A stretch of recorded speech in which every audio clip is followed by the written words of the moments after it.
आज की इस पत्रकार वार्ता में माननीय प्रदेश अध्यक्ष जी, माननीय प्रभारी डॉक्टर महेंद्र सिंह जी, माननीय उप मुख्यमंत्री एवं वित्त मंत्री श्रीमान जगदीश देवड़ा जी, हमारे महामंत्री राहुल कोठारी जी, मीडिया प्रभारी आशीष जी और इस अवसर पर आप सबका स्वागत है, अभिनंदन है। माननीय अध्यक्ष जी ने बहुत अच्छे से बिंदुवार इतनी बढ़िया जानकारी ली, कागज इनका मेरे को भी चाहिएगा थोड़ा जल्दी। इतना बढ़िया तैयारी कर ली कि मैं अपना काम हल्का कर दिया। मैं आज के इस अवसर पर यशस्वी प्रधानमंत्री श्रीमान नरेंद्र मोदी जी के मार्गदर्शन में केंद्रीय वित्त मंत्री श्रीमती निर्मला सीतारमण द्वारा केंद्रीय बजट 2026-27 विकसित भारत के संकल्पों की सिद्धि की ओर सच में ये एक बड़ा महत्वपूर्ण कदम है, जिस बजट के माध्यम से वो सारी चीजों को हमारे सामने एक फोकस्ड रूप में रखा है, जिसके आधार पर आज वैश्विक स्तर पर भारत की छवि और बने। हमारी सभी इकोनॉमी की जो संभावना वाले मार्ग है उनको मार्ग प्रशस्त करते हुए दूरदेशी के हिसाब से लंबे समय के लिए अमृत काल तक भारत की सशक्त भूमिका वैश्विक परिदृश्य में क्या बने, उसका बहुत अच्छा रोडमैप बना है। मैं केंद्रीय बजट के कल्याणकारी, सर्वस्पर्शी, समावेशी बजट के देश के गरीब, युवा, अन्नदाता और नारी सशक्तिकरण को लेकर के स्टार्टअप, इनोवेशन, आर्टिफिशियल इंटेलिजेंस जैसे विभिन्न क्षेत्रों को समाहित करते अंत्योदय की भावना और नवोन्मेष की नवदृष्टि से परिपूर्ण इस बजट में मैं स्वागत करता हूं। और खास करके एआई, इनोवेशन, स्टार्टअप को जिस ढंग से प्रमोट करने की सरकार ने योजना बनाई, वाकई वो अद्भुत है। मध्य प्रदेश में बीते 11 वर्षों में माननीय प्रधानमंत्री जी के भारत सरकार के माध्यम से बीते 11 वर्षों में माननीय मोदी जी ने ये जो 12वां बजट प्रस्तुत करवाया, जिसमें नवा बजट निर्मला सीतारमण जी ने जो प्रस्तुत किया है, ये एक तरह से एक के बाद एक चरणबद्ध रूप से देश के विविधता वाले माहौल में हर वर्ग के लिए, हर प्रांत के लिए संभावनाओं के साथ हमारे संसाधनों के बलबूते पर लंबी छलांग लगाने के लिए उनको इसमें उनकी आकांक्षाओं को, आशाओं को उड़ान देने का काम किया। मैं बधाई देना चाहूंगा। अब आप देखो, इसमें ईज ऑफ डूइंग बिजनेस, इसमें विकास आधारित पथ पे जो युवा शक्ति को प्रेरित किया है, जिसके आधार पर हम तेज एवं सतत आर्थिक वृद्धि भी हासिल करेंगे, जन आकांक्षाओं की पूर्ति करते हुए क्षमता निर्माण और सभी परिवारों और क्षेत्रों के लिए, सभी सेक्टर के लिए समान रूप से आगे बढ़ने का मौका इसमें मिल रहा है। मैं जब आपसे बात कर रहा हूं तो खास करके यहां पर विकास आधारित आर्थिक दृष्टिकोण को लेकर चलने के लिए इसमें निवेश आकर्षक हो, अनुकूल उद्योग के लायक हो, रोजगार उन्मुख हो और सतत विकास का संकल्प भी हो। अब अकेले इंडस्ट्रियल बेल्ट की बात अपन करते हैं तो इंडस्ट्रियल बेल्ट में खास करके उद्योग समर्थन में उभरते सेक्टरों के लिए मध्य प्रदेश भी कदम से कदम मिला करके उस एमएसएमई, हेवी इंडस्ट्री और हमारी तमाम प्रकार की लघु इकाइयां विविधता वाली, उन सबको समेकित रूप से जोड़ने के लिए काफी संभावना जोड़ी है, जिसमें सबसे बेस हमारे विकास वाली व्यवस्था में सरलता से बिजनेस की अनुकूलता बनाने के लिए जो आग्रह किया है, उसी के आधार पर बजट में उद्योग, एमएसएमई, उभरते हुए संरचनात्मक सुधारों, वित्तीय सहायता, नीतिगत समर्थन का स्पष्ट प्रावधान है, जो प्रदेश के अंदर औद्योगिक निवेश और उत्पादन क्षमता और निर्यात विनिर्माण रोजगार सृजन को इससे गति मिलेगी। बायोफार्मा के सेक्टर में भी बायोफार्मा, बायोटेक्नोलॉजी, फार्मास्यूटिकल अनुसंधान, हेल्थ इंडस्ट्री, स्टार्टअप को बढ़ावा देने के लिए खास करके हमारे यहाँ तो नॉलेज इकोनॉमी के दृष्टि से हम बात करें तो ज्ञान आधारित अर्थव्यवस्था को लेकर के इसी आधार पर हम अपने उच्च मूल्य जो रोजगार सृजित करेंगे, खासकर उस दिशा में हम आगे बढ़ेंगे जहां हम हमारी प्रतिभाओं के बलबूते पर इस फार्मा सेक्टर में लंबी छलांग लगाएंगे। सेमीकंडक्टर ये एक बड़ा सेक्टर है। मैं कल गुजरात में भी सेमीकंडक्टर के ऊपर वहां के मुख्यमंत्री से बात करके आया हूं और सेमीकंडक्टर मिशन 2 उभरती तकनीक है, जिसके आधार पर इलेक्ट्रॉनिक कंपोनेंट मैन्युफैक्चरिंग, एआई आधारित तकनीकों के आधार पर प्रदेश में हाईटेक उद्योग, डिजिटल निवेश, नवाचार आधारित उद्यमिता को हम भी कदम से कदम मिलाकर बढ़ाने के लिए आगे बढ़ेंगे। अगर प्रदेश के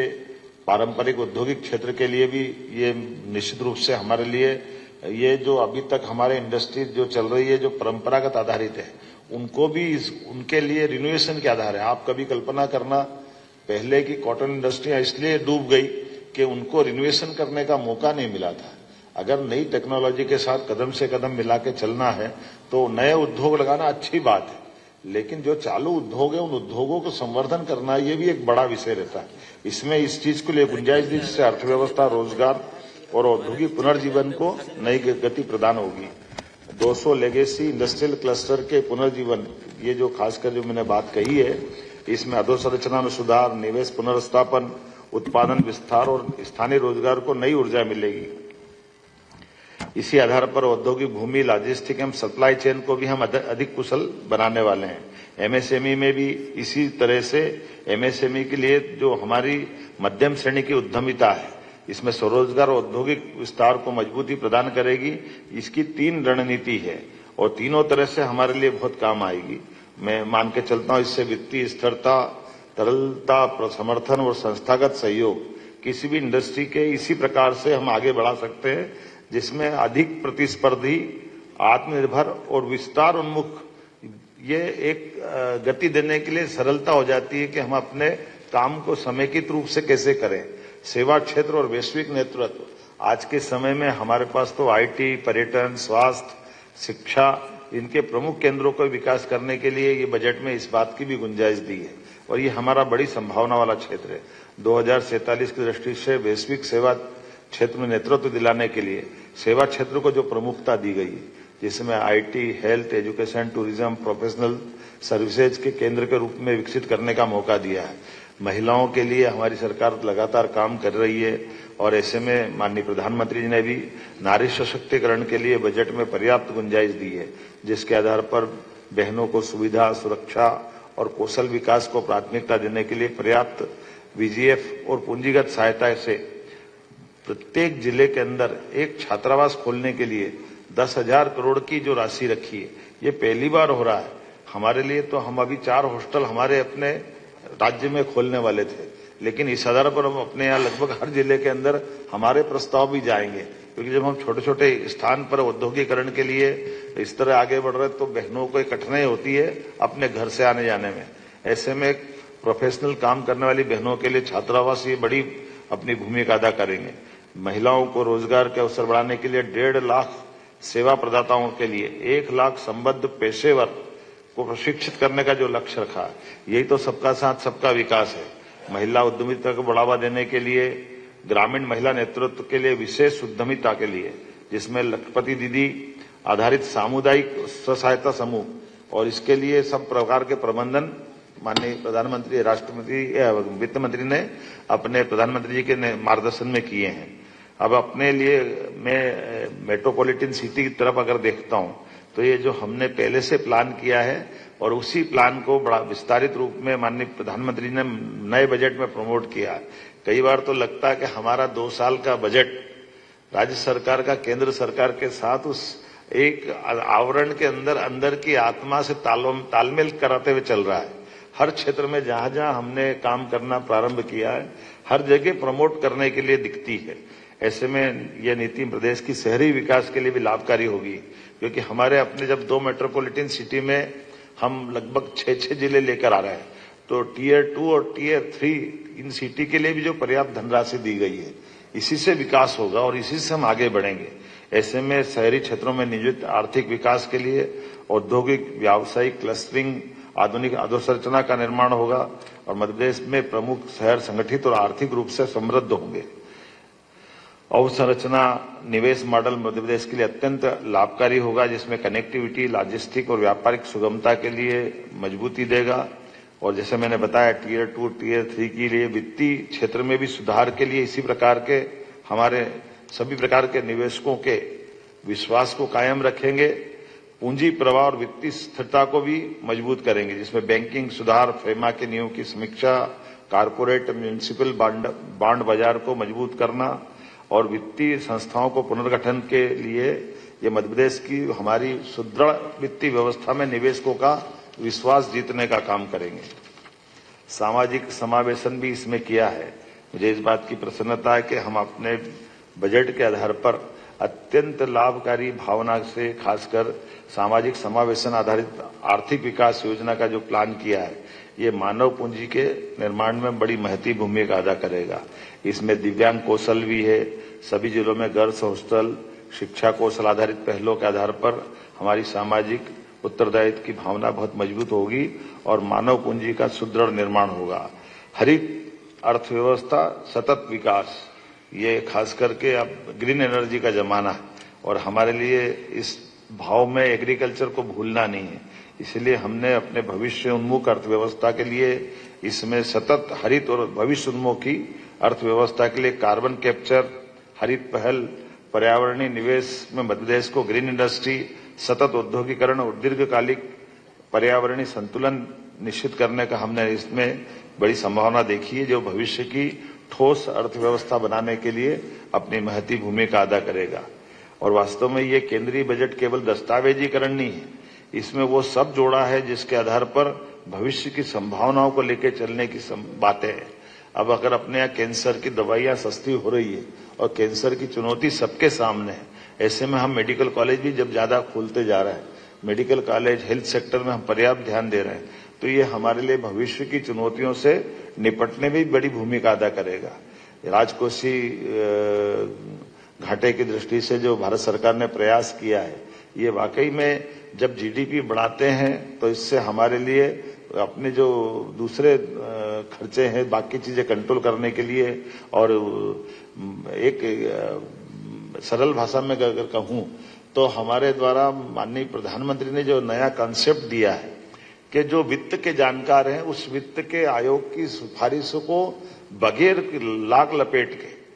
उसको मैदान में उतारने का जो हिम्मत दिखाना चाहिए। आमतौर पर राजनीतिक दृष्टि से बजट को बनाने में राजनेताओं की भूमिका अपने लाभ के लिए, वोट के लिए 50 तरह से चुनौती वाली रहती है, लेकिन ऐसे समय में शुद्ध रूप से जब डेवलपमेंट की बात हो, डेवलपमेंट से ठोस लंबे समय की छलांग लगाने की बात हो, ऐसे समय में हमको बजाय लोक लुभावन जाने के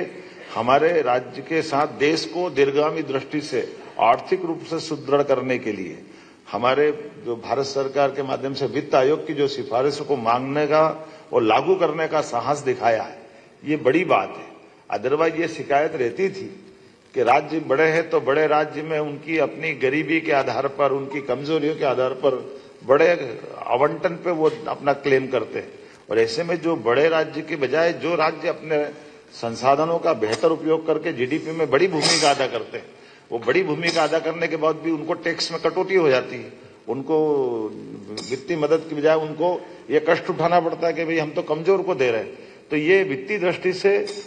लंबी दृष्टि से कतई उचित नहीं माना जा सकता। इसलिए अपने अपने राज्य अपनी अपनी ग्रोथ करते हुए जो जीडीपी में योगदान देगा उसका जितना जिसका रहेगा जीडीपी में योगदान उतना क्लेम करे। ये बड़े कलेजे का काम है, इसको सरलता से नहीं कर सकते, लेकिन जिसने इस दिशा में और इसी में ये हमारे वित्त के तमाम जानकारों को जोड़ने का और उनकी बात को मानने का और बात को मानने के बाद लागू करने का मैं मान के चलता हूं, प्रधानमंत्री जी का बहुत बड़ा साहस है। मैं उनको बधाई देना चाहूंगा और हम उसके परिणाम देख रहे हैं। आपको इस बजट के परिणाम से दिखेगा कि बजट के पहले और बजट के बाद वैश्विक स्तर पर क्या क्या घटनाएं हुई। ये घटनाएं बता देती कि हमारा बजट किस तरह से देश की दिशा देने जा रहा है। उसमें ज्यादा कुछ बोलने की जरूरत नहीं, इतने में पर्याप्त हो जाएगा कि बजट के आसपास, अदरवाइज बजट के लिए अपन अड़ोस पड़ोस के देश की हालत देख लो। हमारे पड़ोस का पाकिस्तान हमारे साथ आजाद हुआ था, उसका प्रधानमंत्री सार्वजनिक रूप से कह रहा है कि मैं और मुनीर दुनिया के सामने जब कटोरा लेके जाते हैं और उस कटोरा लेके जाने के समय जितनी जलालत हम महसूस करते हैं और जितने प्रकार से वो हमको नीचा दिखा सकते हैं, वो सब दिखाने के बाद हम उनकी उन सारी नीतियों को मानने के लिए मजबूर हो जाते हैं, जिसके बारे में हम अपने देश के लिए सोच भी नहीं सकते। लेकिन चूंकि हमारा हाथ दबा है, हमको उनसे कर्जा चाहिए। आपके राज्य की खबरें, आपके शहर की खबरें सबसे पहले जानने के लिए देखते रहें अमर उजाला। चैनल को सब्सक्राइब जरूर कर लें और पाएं हर अपडेट।